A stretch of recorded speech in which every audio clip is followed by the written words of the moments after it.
Caros colegas vereadores, sou contra o monopólio. E sei, confio e tenho certeza que todos os vereadores aqui são contra qualquer monopólio. O assunto discutido é o monopólio das funerárias aqui em Caxias. Não concordamos porque, não existindo a disputa, na ponta, como foi dito aqui por vários vereadores, as pessoas pagam mais.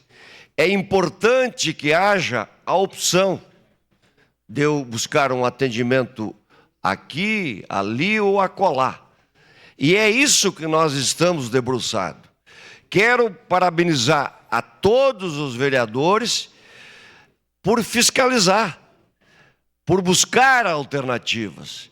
E eu, como disse, no momento se apresenta a alternativa de logo adiante, nós temos a quebra do monopólio dos funerais em Caxias do Sul. Está se prevendo, e como foi dito, uma audiência pública e a licitação.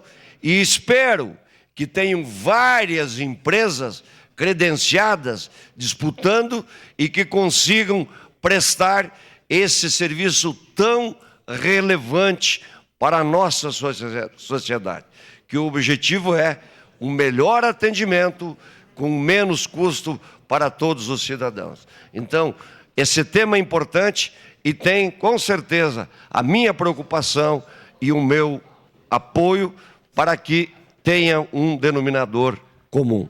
Era isso, meu muito obrigado.